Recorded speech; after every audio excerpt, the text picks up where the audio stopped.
Srinath Srinivasan, welcome to the School of Pace podcast. Congratulations on the release of your new book, Pedals and Perspectives. कैसा लग रहा है आपको book release करके? बहुत बड़ी चीज होती है बुक रिलीज करना.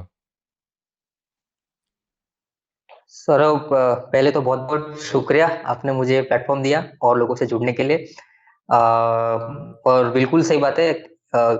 किताब लिखना एक ऐसी चीज है ना जो हम ऐसे इमेजिन नहीं करते कि कभी लाइफ में करेंगे, है ना। कुछ कुछ चीज होती है लाइफ में, हम सोचते हैं हाँ लड़का बड़ा हो गया, अब शादी भी हो जाएगी, अब बच्चे भी हो जाएंगे, those things we take for granted. Hmm. पर एक किताब लिखना ये एक चीज है जो काफी यूनिक है। तो मैंने कभी ऐसा प्लान नहीं किया था कि कभी ऐसा लिखूंगा, बट लाइफ में अनुभव ही ऐसे होने लगे कि सोचा कि उसको दुनिया के साथ शेयर करना तो बनता है। तो धीरे धीरे धीरे धीरे कहानी पे कहानी, कहानी पे कहानी बढ़ती गई, और वो कहानी कैसे बनी वो हम और डिस्कस करेंगे पॉडकास्ट में। But yes, it all came together and now it's a book, pedals and perspectives. Lovely book यार, मैंने पढ़ी, बहुत ज़्यादा मज़ा आया मुझे. So you cycled thousands of kilometres now.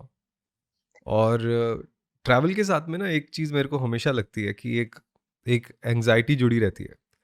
अगर सब कुछ प्लान भी है प्रॉपरली, हम्म, जैसे फ्लाइट लेनी है, एक सिटी से दूसरी सिटी जाना है, फ्लाइट में भी जाना है, अगर मैं हम्म, पर्सनली थोड़ी सी मेरी परसेंटेज कम होती गई क्योंकि मैंने बहुत ट्रैवल किया, तो अब कम हो गई है, काफ़ी कम हो गई है. लेकिन बैक ऑफ माई हेड कुछ कुछ लगा रहता है कि यार पता नहीं आगे ऐसे कैसे होगा, फिर मैं उस चीज़ को कैसे हैंडल करूँगा.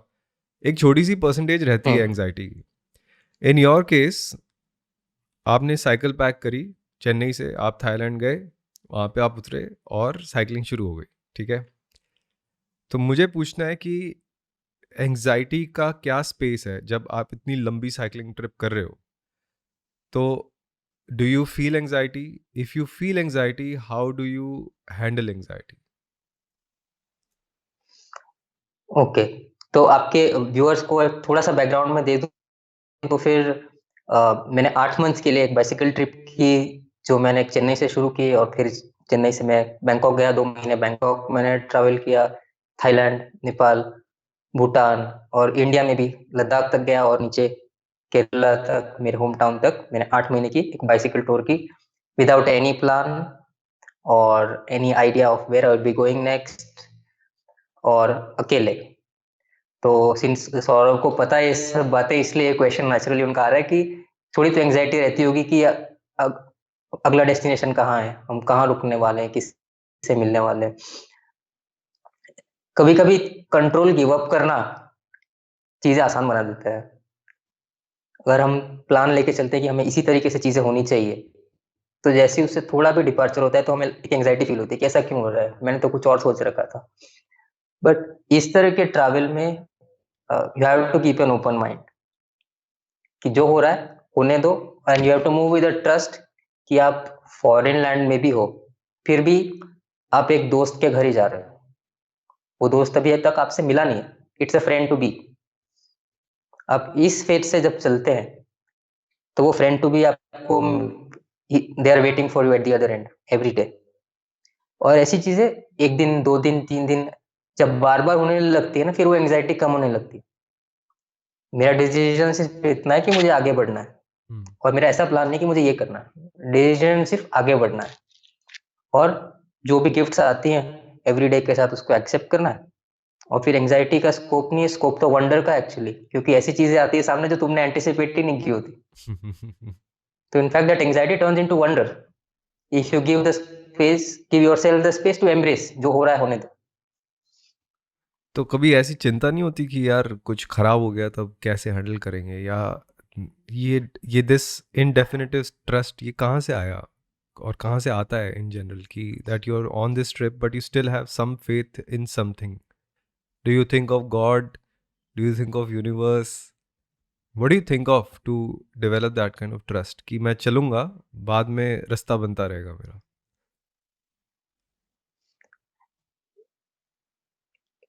ये एक तरफ it can go towards spirituality as well, कि you move with that trust कि कुछ अच्छा होगा ही। जैसे मैंने हमेशा ये चीज कल्टीवेट करने की कोशिश की है कि मेरे में और किसी और से मैं मिल रहा हूँ उसमें मैं कोई अंतर ना रखूं। हम्म. क्योंकि at the root of it we are made of the same things, we are seeking the same experiences in life. सबको वही भूख लगती है, सबको सबकी सबकी मुस्कान एक सी है।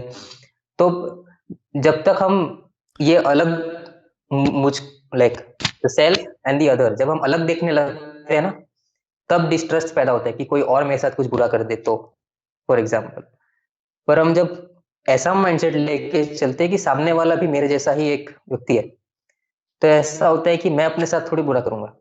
हम्म। तो चेंज जो है वो नजरिए का है। हम्म। दुनिया वैसी की वैसी ही है, हमारे नजरिया कैसा होता है उसके हिसाब से दुनिया हमारे साथ इंटरेक्ट करती है, मेरा मानना ही है। तो कभी मैंने ऐसा माना ही नहीं कि मैं किसी स्ट्रेंजर के पास जा रहा हूँ या मैं किसी अनकंफर्टेबल सिचुएशन में जा सकता हूँ, तो वो चीज मेरे साथ हुई ही नहीं। कभी कभी ऐसा भी होता है, ऐसी रियलिटी हम मैनिफेस्ट करते हैं जो हम सोचते हैं। हाँ। वो किताब में से पढ़ना अलग चीज है, पर वो जब रोज रोज तुम अनुभव करते हो, तो तुम थोड़े से फेथ के साथ पहले दिन निकलते हो, पर 30 दिन बाद वो फेथ इतना स्ट्रांग हो जाता है कि that seems at like the right thing. Hmm. It almost becomes your faith, your belief. और एक्सपीरियंस से जो गैदर होता है फेथ, वो उसकी ग्राउंडिंग अलग ही होती है, that comes from the core, और उसको हिलाना मुश्किल होता है। तुम्हारे साथ कुछ बुरा भी होता है तो फिर you are open to say that this is a one off. तो शुड पीपल वॉलंटरली अपनी मर्जी से उन लोगों को क्या अपने आप को ऐसी सिचुएशंस में डालना चाहिए जहाँ पे वो चैलेंजेस फेस करें, एंजाइटी फेस करें?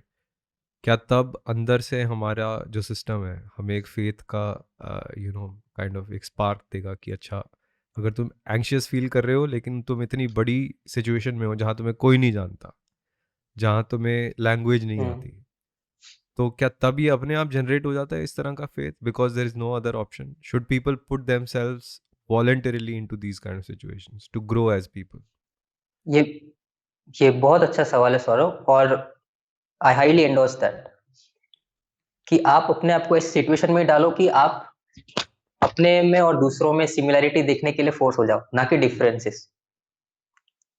हम जो अपने कंफर्ट जोन में होते हैं एकदम, तो सोचते हैं कि ये हमसे इस तरीके से अलग है, या फिर इस तरीके के लोग हम इस तरह से हमारे से अलग है। बट जब तुम थोड़े चैलेंजिंग सिचुएशन में होते हो, जहाँ फॉर एग्जाम्पल तुम्हारी भाषा कॉमन नहीं है या तुम्हारा खान पान है, फिर अचानक एक डिस्कम्फर्ट आता है, और फिर you start looking for similarities कि इनमें और मेरे में क्या कॉमनैलिटी है जो हमें जोड़ सकती है। और जब हम उस कॉमन डिनोमिनेटर तक जाते हैं, तो सबके सब बहुत ही human beings full of heart है। Hmm. ठीक है, कोई किसी का बुरा जेन्युइनली करना नहीं चाहता है। तो इस सिचुएशन में डालने के कारण we end up looking at the similarities and LCM, Hmm. So to say, अगर मैथ्स की लैंग्वेज यूज करो, जो हम सबको जोड़ती है। और उस वैसी ग्राउंडिंग के साथ हम किसी के साथ जुड़ते हैं, तो फिर that stage with you even after you have been through the experience. Hmm. तो टू आंसर योर क्वेश्चन, अपने आप को थोड़ी चैलेंजिंग सिचुएशन में डालना, अनकंफर्टेबल सिचुएशन में डालना, forces you to look at the similarities and hence find वो दैट ब्रदरहुड, वो भाईचारा बियॉन्ड ऑल बाउंड्रीज। Hmm. तो आफ्टर दिस होल एक्सपीडिशन, ये पूरा 8 महीने की cycling trip, does your soul feel more satisfied all together? Do you feel happier कि मैं अब पहले से ज़्यादा खुश हूँ ये इतना बड़ा चैलेंज अपने लिए अचीव करके, और इतने सारे रिस्क से गुजर के, इतने सारे थॉट प्रोसेस से गुजर के? क्या ऐसा लगता है कि हैप्पीनेस को एक अलग लेवल मिल गया है और मैं हर चीज़ को अब और डीपली एक्सपीरियंस करता हूँ, मेरे लिए खाने का टेस्ट बढ़ गया है? कुछ ऐसे चेंजेस आए हैं क्या? चेंजेस सौरभ भाई काफी आए हैं, और मैं काफी कुछ सीखा भी हूँ इस ट्रिप से। मैं ऐसा हमेशा कहता हूँ कि travel is a university in itself, वाह। क्योंकि तुम इतना उस चीज एक्सपीरियंस से सीखते हो जो और कोई एक्सपीरियंस शायद ऑफर नहीं कर सकता, क्योंकि because your teacher becomes the universe at large, hmm. And you try to connect the dots and try to learn something from it. तो ऑफ कोर्स मैं बहुत खुश हूँ कि मैं ऐसा एक जर्नी कर पाया जिसने मुझे इतना कुछ दिया in terms of my growth as a human being.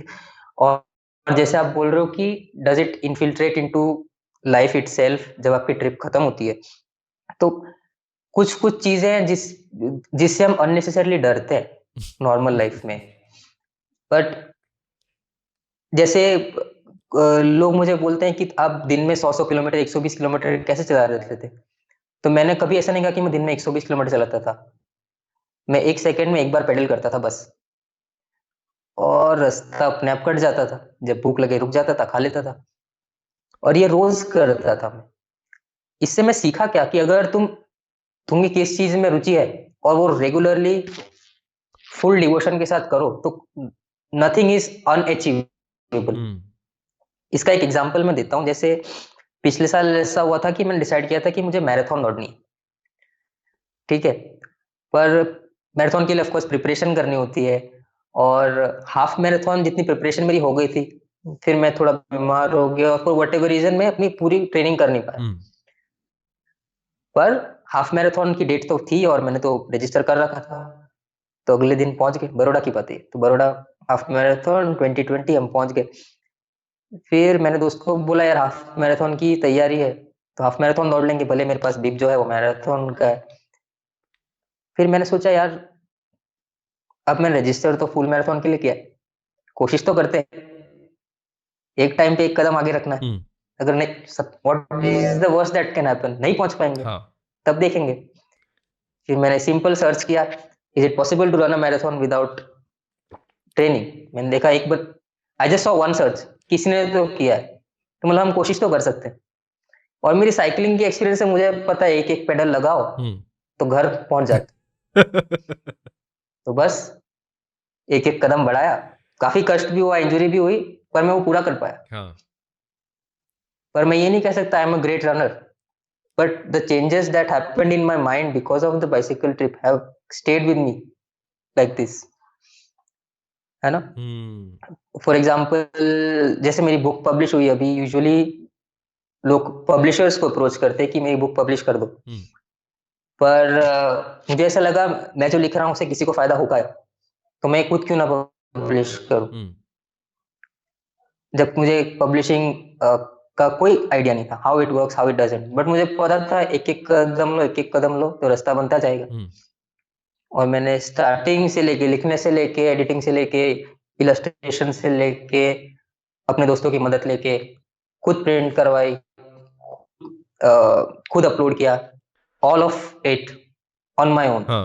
तो दिस टेक्स सम करेज, या this courage I trace it back to my journey, क्योंकि मुझे पता है डिटर्मिनेशन के साथ एक एक कदम लो तो रास्ता तो बनना ही है। एक ये भी चीज़ है कि we are rarely in life actually ready to start anything. मतलब हमें लगता है कि हमें कोई एक हम्म, स्पेसिफिक प्रिपरेशन चाहिए।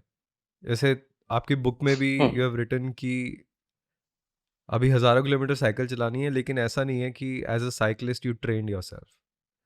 You hmm, just basically started cycling, और फिर साइकिल करते करते अब हम्म, फिर then you figured it out कि कैसे साइकिल करना है, कैसे सांस लेनी है, कितनी ताकत लगेगी, कौन से गियर्स कब बदलने हैं। Hmm, same you did with the marathon. और यही चीज़ मुझे हम्म, लगती है कि आर्टिस्ट्री में ना, और as artist we keep waiting to get ready for something before putting ourselves out there, कि अगर म्यूजिक बनाना है हम्म, तो कुछ ऐसे कुछ कोई कोई ऐसी चीज़ सीखनी है, उससे पहले किसी ऐसी ऐसी चीज़ के लिए रेडी होना है जिसका हमें क्लियर अंदाज़ा नहीं होता। What is your take hmm, on starting even if you are not ready? What is your perspective on that? What value does it have कि एक ह्यूमन को क्या क्या चीज़ सिखा सकती है अगर हम शुरू करना चाहते हैं, कुछ लाइफ में करना चाहते हैं, प्रिपरेशन में ना फंस के हम्म, उसको शुरू कैसे किया जाए? हम्म। बड़ा अच्छा सवाल है। अब जैसी क्रिएशन की बात आती है ना, हम में एक जजमेंट पैदा हो जाता है कि मैं जो क्रिएट कर रहा हूँ वो अच्छा है या नहीं, right? Any creative process has to be non judgemental. तो आप पहली बार जब गिटार उठाओगे तो you are not going to sound great, everyone knows that, but we have to get past that, we have to know that it's a process, and if we don't जज ourselves enough, गाड़ी आगे बढ़ती जाएगी। कभी कभी अपना रोड़ा हम खुद ही बन जाते हैं, हम्म। ऐसा सोचने में कि हम अच्छा कर रहे हैं या नहीं कर रहे। It's the same with writing as well. जैसे मैं जब लिख रहा था the first draft of my book, I can't compare it with the end product, hmm. But अगर मैं फर्स्ट ड्राफ्ट लिखते लिखते अपने आप को जज कर रहा होता तो शायद वो बुक ही नहीं आती, कि मैं वही रुक जाता, यार मुझे तो लिखना नहीं आता अच्छे से। हम्म। तो बात ये है कि the process of creation has to be non judgemental. When you are creating, don't जज। सेकंड चीज है कंसिस्टेंसी, कि कई बार हम मोटिवेट हो जाते हैं और सोचते हैं कि यार अब तो ये चीज करनी है मुझे, और पहला कदम ही इतना बड़ा लेते हैं और देन वी एक्सपेक्ट कि हर नेक्स्ट कदम उतना बड़ा हो। ठीक है, पर ये लंबी रेस है। ठीक है, जैसे ओलंपिक का एग्जांपल ले लो, तो लॉन्ग जंप में एक ही जंप लगता है, उसके बाद वाला जंप वो उतना लंबा नहीं ले सकता। हम्म। ट्रिपल जंप में 3 ले लेगा, स्प्रिंट में और 100 मीटर भाग लेगा। पर अगर मैराथन दौड़ना है, धीरे दौड़ते हैं, अपने आप को अच्छे से पेस करते हम्म। हैं, and you will be in the moment. तो identify the smallest thing that you can keep repeating, stick to that discipline. Secondly, don't जज as things are being created. फिर ऐसे धीरे धीरे धीरे धीरे धीरे धीरे things start shaping up, hmm. And something will come out of it जो तुमने पहले एक्सपेक्ट नहीं किया। तो it's the same with any endeavour, आप क्रिएटिव एंडेवर लो या फिर कोई फिजिकली चैलेंजिंग चीज भी लो, it's all about that small step, then again and again, without any judgement. Hmm. It is the same with my journey, because कि इतनी बार ऐसा होता था कि पंचर हो जाती थी, मुझे पहले तो पंचर लगाना नहीं आता था यार, बट फिर मैं अपने आप को जज करने लगता था, फिर पंचर कैसे ठीक होता। हाँ। तो सब सामान उतारा, साइकिल उल्टी की, 1 घंटा लगा, 1 घंटा लगा, पर अपने आप को अप्लाई करके आई लर्न स्किल। हम्म। से धीरे धीरे धीरे धीरे करते करते सीख गए। Learn, the best way of learning is by doing it consistently, without judgement. हर एक राह आसान है उसके बाद। होता है यार ऐसा, मतलब यही एक एक चीज़ है कि with time I have learn कि I use to overpromise and overcommit to myself, और फिर मैं उस वजह से सफ़र करता था और मैं कंप्लीट नहीं कर पाता था कोई भी गोल जो मैंने सेट किया होता। तो अब तो खैर काम करते करते ना पोटेंशियल बढ़ जाती है ह्यूमन की कि कितनी देर तक काम कर सकता है आदमी। तो कंसिस्टेंसी मैंने डेवलप करी पहले 45 मिनट, 45 भी नहीं, कि मैं रोज़ 15 मिनट तक काम करूंगा एक स्पेसिफिक चीज़ पे। लेट्स से सॉन्ग राइटिंग है या कॉम्पोजिशन है या बेस प्लेइंग की हम्म, का कोई एस्पेक्ट है। हम्म, क्योंकि माइंड सेटल ही नहीं हो रहा था, माइंड सेटल नहीं हो रहा था ग्रोथ नहीं हो रही थी, म्यूजिशियनशिप नहीं बढ़ रही थी। हम्म, तो सेम हम्म, थिंग कि okay I take a small step, 15 minute रोज, कुछ भी हो जाए, लाइफ कहीं पे भी लेफ्ट राइट हो जाए, 15 मिनट में निकाल सकता हूँ। वो फिर आधा हम्म, घंटा हुआ, फिर 45 मिनट्स हो गया, फिर अब बढ़ते बढ़ते वो 10 घंटे हो गया है कि मैं अब 10 घंटे डेली निकाल पाता हूँ काम करने के लिए प्रॉपरली। लेकिन अ, ये जो एस्पेक्ट है ना, to find the smallest thing that you can repeat, वो बड़ा क्रिटिकल है। तो अभी जितने स्टूडेंट्स होते हैं उनको हमेशा यही बोलता हूँ कि जैसे अब टेक्निकल एक्सरसाइज है फॉर एग्जांपल बेस प्लेइंग की या म्यूजिक में कोई भी चीज़ की, तो ज़्यादातर लोग बैठ जाते हैं टेक्निकल एक्सरसाइज 3 घंटे करते हैं, फिर जब गाना बजाना होता है, म्यूजिक करना होता है, उसका कुछ अता पता नहीं होता, क्योंकि टेक्निकल एक्सरसाइज ख़त्म नहीं हुई। और फनी चीज़ ये है कि टेक्निकल एक्सरसाइज ख़त्म होती ही नहीं है, क्योंकि अगर तुम टेक्निकल एक्सरसाइज 5 घंटे करने बैठ जाओ, तो तुम बेसिकली जिम जा रहे हो, डंबल्स उठा रहे हो, और अपनी बाइसेप्स को देखते जा रहे हो कि यार ये बढ़ क्यों नहीं रही है, अभी तो 5 घंटे हो गए, बढ़ ही नहीं रही है, बढ़ ही नहीं रही है, प्रॉब्लम क्या है यार, मैं ताकत नहीं लगा रहा, और ताकत लगाता हूँ। लेकिन it's a game of consistency. So to all my students I say 15 minutes of technical exercise, if you want to push it more 15 minutes of scalar exercise. उसके बाद में तुम्हें म्यूजिक बजाना है, उस चीज़ पे ध्यान देना है। अपने रूटीन को छोटा रखो, लेकिन ऐसा रखो कि तुम फुलफिल्ड फील करो, और ऐसा ना लगे कि बहुत ज़्यादा हो गया, बर्नट आउट ना फील करो। तो when I tell them that just practice an hour a day, then they don't believe me कि नहीं यार ऐसे थोड़ी होता है, 1 घंटे में क्या होगा। लेकिन एक एक घंटा एक हफ्ते में जुड़ के साथ हो जाता है, और उस 7 घंटे का जो फोकस होता है ना, अगर फोकस्ड वे में किया होता है वो, उसकी बहुत ज़्यादा वैल्यू है यार, बहुत ज़्यादा। एंड बिल्कुल, बिल्कुल। And you know YouTube as a platform, I feel it really helps you to become consistent. अगर कुछ करना है हम्म, सोशल मीडिया प्लेटफॉर्म पे, तो यूट्यूब ना एक तरह से अलाउ नहीं करता, उसमें गेट कीपिंग इतनी ज़्यादा है एल्गोरिथम में कि तुम सडनली ग्रो कर जाओ। कई बार होता है ऐसा, कुछ वायरल हो जाता है वगैरह वगैरह, मगर most of the times YouTube is a marathon, तो तुम्हें अपने आप को प्रिपेयर करना पड़ता है कि अच्छा हफ्ते में एक बार ये करूँगा, अगले हफ्ते ये करूँगा, उससे अगले हफ्ते ये करूँगा। अगर गैप आएगा तो इफेक्ट पड़ेगा। मेरे चैनल पे इफेक्ट पड़ता है क्योंकि बीच में कई बार गैप आ जाता है, क्योंकि मैं मल्टीपल तरह का कंटेंट डालता हूँ इस चैनल पे। लेसन्स भी आते हैं, रिव्यूज़ भी आते हैं, और ऑफ कोर्स पॉडकास्ट आते हैं। तो अलग अलग ऑडियंसेस अलग अलग तरह की चीज़ें कंज्यूम करती हैं। But YouTube as a platform I really relish at the moment. अब पता नहीं बाद में ऑफ कोर्स चेंजेस आएंगे। तो पब्लिशिंग अ बुक ये काफ़ी फॉगी सा टॉपिक है इंडिया में। मतलब काफ़ी सारी कंपनीज हैं जो एज पब्लिशर्स काम कर रही हैं, लेकिन अभी जब वसुंधरा अपनी बुक पब्लिश करने वाली थी, and I discuss this with you off air, कि लायंस शेयर वो लोग रखने के लिए तैयार रहते हैं, same as a music label most of the times. तो मुझे आपसे पूछना है कि पब्लिशिंग का प्रोसेस, अगर if you can brief for me, for people who are listening, कि अगर किसी ने बुक लिखी है और उसको पब्लिश करनी है तो उसके पास क्या क्या ऑप्शन है? अच्छा, foremost you have to write the book itself, जिसके लिए जो आप पिछले क्वेश्चन के तरफ जा सकते हैं, do the smallest thing possible consistently without judgement, and eventually आप बुक फिनिश कर दोगे, जो आपका फर्स्ट ड्राफ्ट होगा। फर्स्ट ड्राफ्ट के बाद भी it has to go through a lot of revisions, क्योंकि वो सिर्फ हमारी आंखों से देखा गया। हाँ। कोई और देखेगा तो फिर उन्हें कुछ और गलतियां मिलेंगी या फिर रूम फॉर इम्प्रूवमेंट दिखेगा। तो it's always nice to circulate it around people and see, get some initial feedback. उसके बाद द एडिटिंग प्रोसेस स्टार्ट्स, जिसमें जैसे मैंने बुक इंग्लिश में लिखी है, तो फिर I study lot of books about editing and how to write more कंसाइसली।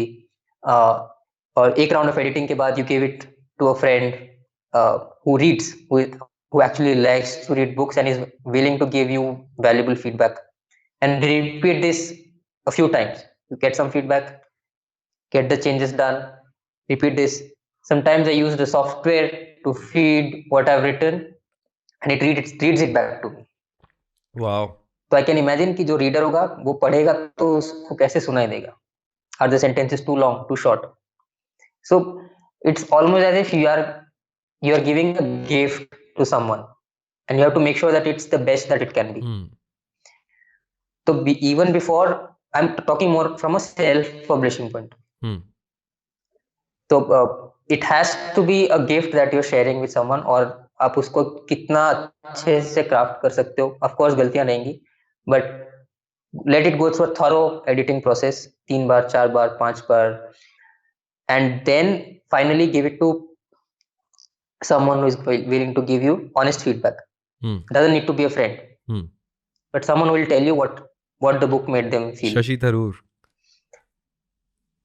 वहां तक पहुंचेंगे एक दिन, बट ऑनेस्ट फीडबैक बहुत जरूरी है। वंस जैसे मेरी book at least gone through 8 or 9 edits before it came into the form that it, और लगभग मुझे 1 साल लग गया उसमें।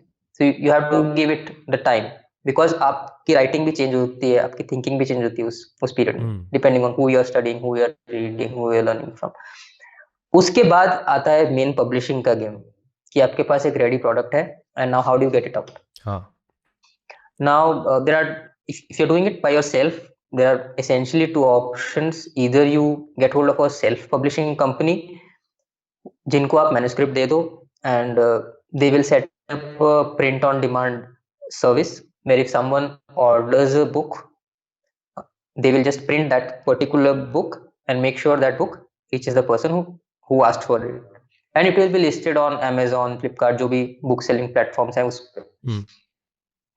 And once they get their cut, you get majority of the profits, so to say. So if you are on a budget, this is a good option, because आपको कुछ investment upfront इतनी ज्यादा नहीं करनी, कि किसी ने बुक ऑर्डर की तभी वो बुक छपेगी, और उसके हिसाब से you will get the revenue at the end of 3 months or 6 months, depending on the partner publishing, self publishing house that you're partnered with. दूसरा ऑप्शन है कि you do it all on your own, like I did. So मेरी journey में I did tie up, not exactly tie up, but I approached a self-publishing company, और I just ordered one dummy copy for myself just to see कि quality कैसी है book की. And I ordered it, and since I मैंने आपको पहले बोला कि this is suppose to be a gift to my friends, तो उसकी क्वालिटी तो बढ़िया होनी चाहिए। And I was not the happiest in terms of the print quality, और मेरे पास उसका कोई कंट्रोल नहीं था कि हाउ डू आई नो और किसी के पास बुक पहुंचेगी, वो किस क्वालिटी में पहुंचेगी, और मैं उस पर कॉम्प्रोमाइज नहीं करना चाहता था। Then the only option I had was to publish it myself, and for that I had to go to a printer, do it the traditional way which is called offset printing.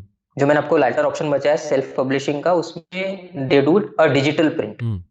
Offset print में क्या होता है, you बाकायदा वो plates बनती हैं और दो दो रूम बड़ी मशीन्स होती हैं, और एक तरफ से पेपर का थप्पा जाता है, आपकी पूरी बुक प्लेट्स पे होती है, एंड प्लेट से इंक ट्रांसफर होती है, and it's a whole process, जैसे हम फिल्मों में देखते थे ना, जैसे पेपर प्रिंट होके आता था। हाँ, वो किसी का खून इट्स अ होता था तो सिमिलर फिर फैक्ट्री का प्रोसेस, सीन आता था उसके बाद में कि किसी का बिल्कुल खून वही हो गया वही है। बात। तो यस, तो I went through that process. उस प्रोसेस का एक ड्रॉबैक का आप ऐसा बोल सकते हो कि you have to invest a little upfront, हाँ, because creation of plates takes a fair amount of investment, but depending on the number of books the cost decreases, because once the plates are formed, उसके बाद the cost is just the ink and the paper। Right. तो so that's how जो major publications होते हैं, they can afford to sell a book for 99 rupees, क्योंकि वो 1 lakh books scale. Print कर देंगे, तो फिर उनका कॉस्ट डिवाइड हो जाता है उतनी बुक्स में, correct. Economics of scale. Correct. But as much I could invest, I did, and I got myself 1000 copies, and I trusted myself enough कि इस बुक में मैसेजेस ऐसे हैं कि एक बंदे ने पढ़ी तो एक और बंदे को देगा, and it will grow like that. So you have to have a fair amount of trust in the work you put out, and then I uploaded it. Then I had my website ready, and I started selling through my website. So I thought कि अगर independent जाना तो totally independent. I did not list it on Amazon as well. I made sure I had a good website that जो book को अच्छे से represent करे.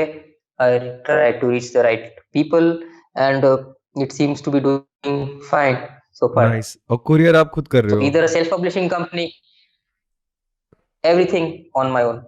Each book comes autographed with a nice postcard and a message. मुझे भी मिला था। अगर आप वो मिला था ना, so you can tell right Saurabh, जब आपके पास Amazon से बुक आती है उसको आप खोलते हो, और जब जैसे मेरी बुक आई थी आपके पास, उसमें एक एक्सपीरियंस का फर्क हो जाता है। बहुत ज़्यादा।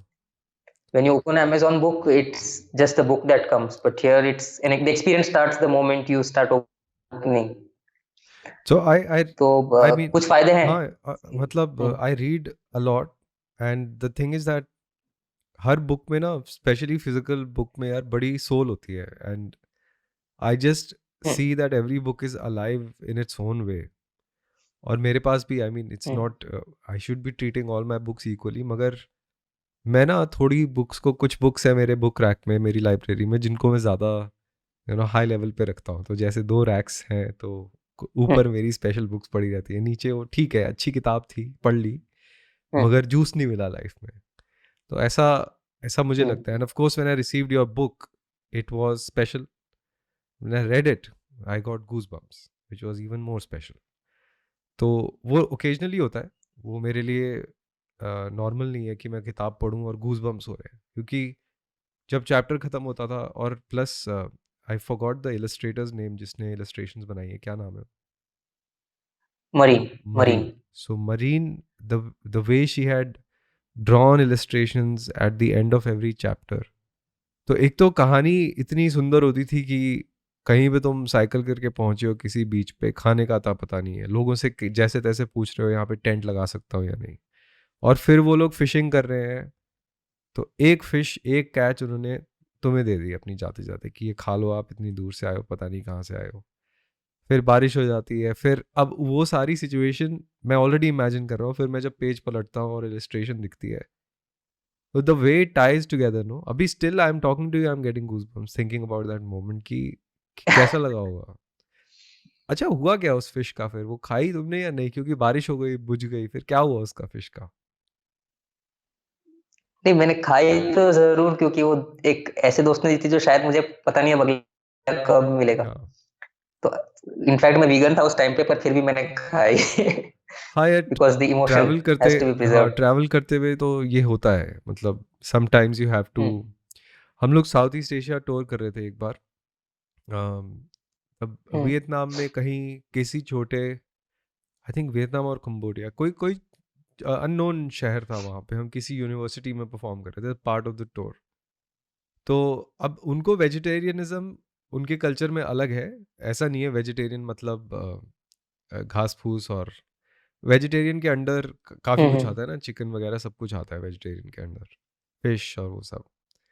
तो कई बार ऐसी Hmm. मोमेंट्स और सिचुएशंस हो जाती थी, तब मैं वेजिटेरियन था, अब नहीं हूँ, कि काफ़ी समझाने के बावजूद खाने में चिकन आ ही जाता था। तो तब तुम उस सिचुएशन में क्या करोगे, कितनी बार खाना Hmm. वापस भेजोगे? Then you used to basically be in a Hmm. Situation that you will eat it. और पर ट्रैवल के time, I Hmm. Mean those little things keep happening.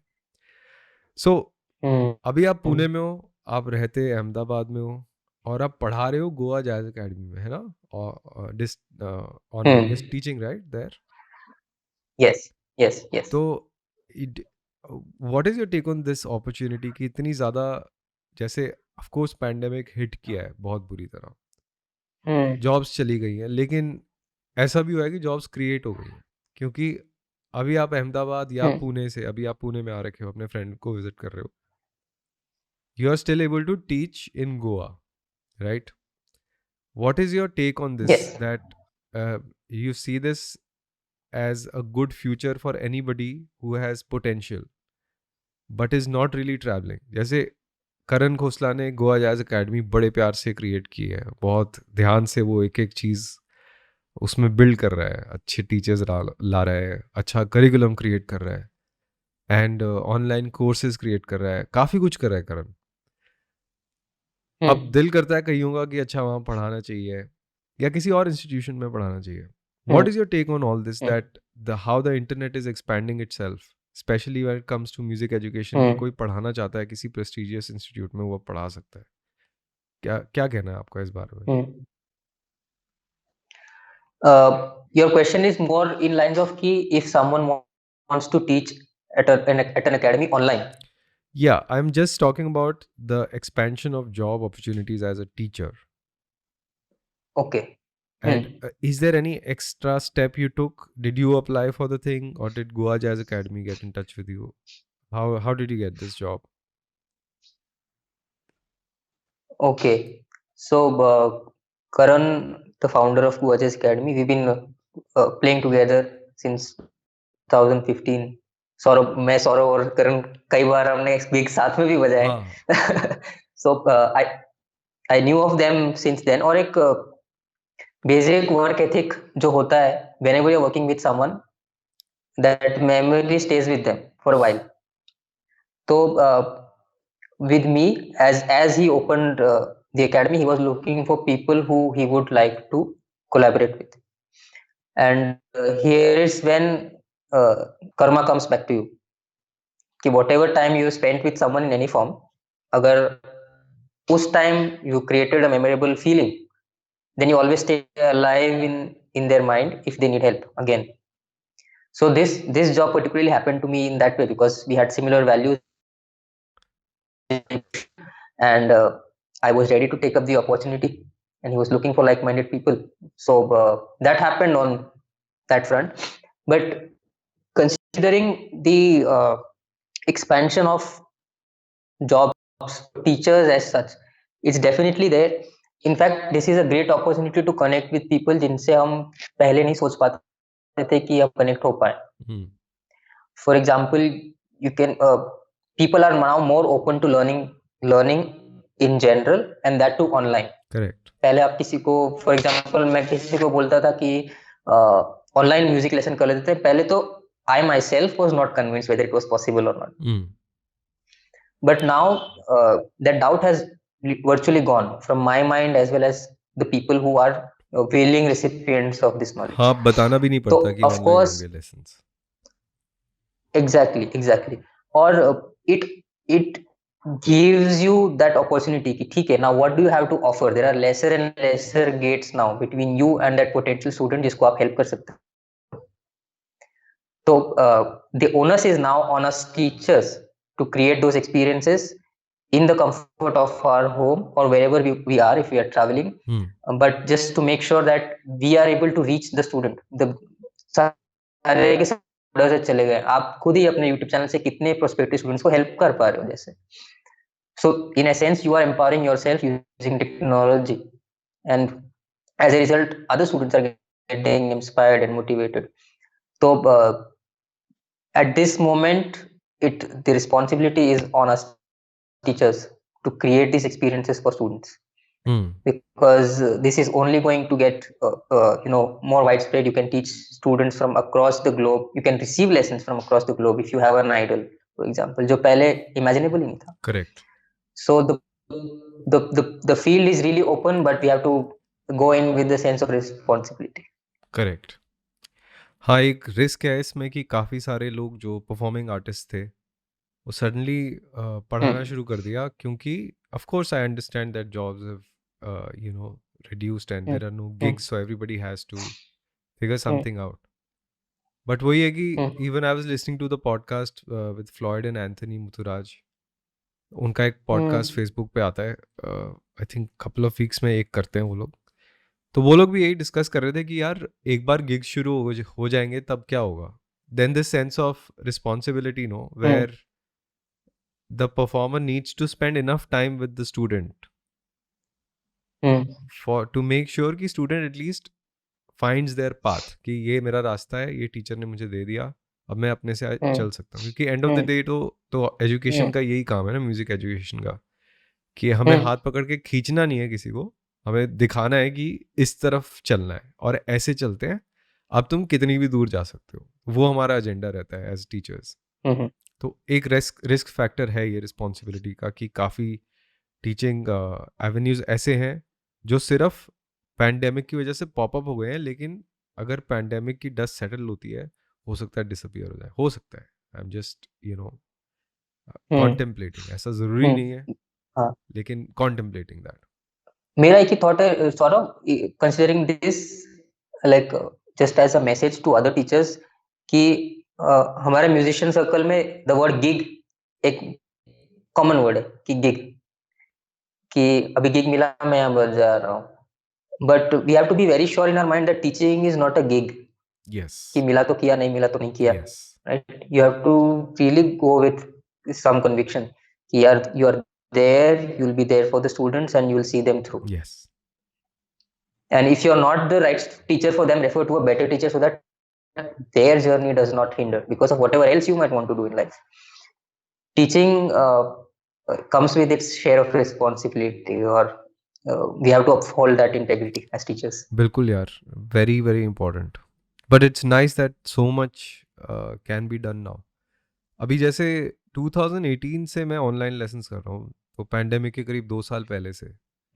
तो तब पहले मुझे बहुत समझाना पड़ता था किसी को कि कैसे ऑनलाइन लेसन होता है. सेटअप मैंने अच्छा रखा हुआ था, तब भी मेरा साउंड कार्ड प्लग्ड इन था, माइक लगा रहता था, तो सब कुछ सही चलता था. लेकिन I mean my first student was from Kanpur, his name is Sachin Goyal. हमने स्क्रैच से शुरू किया और अभी 2 साल तक ही स्टडीड और अब he is playing well.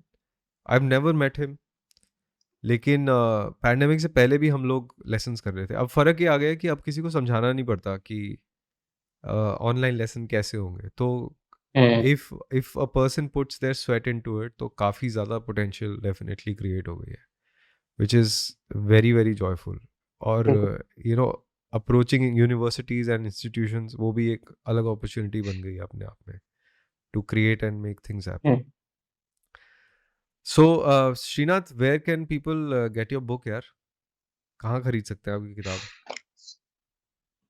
So, this book is available on my website. Website का नाम है srinathsrinivasan.com. वो मैं डिस्क्रिप्शन में लिंक आई होप आप डिस्क्रिप्शन में लिंक डाल देना. मैं एक चीज पर शेयर करना चाहता हूँ व्यूअर्स के साथ कि कोशिश ये रही है कि सब कुछ खुद से किया जाए इस पूरे एंडवर में. लिखना, एडिटिंग, इलस्ट्रेशन, राइटिंग, प्रिंटिंग से लेके डिस्ट्रीब्यूशन तक. तो a lot of heart has gone into this project. और वो आपको दिखेगा जब वो बुक आपके हाथ में आएगी और आप ये स्टोरीज पढ़ेंगे।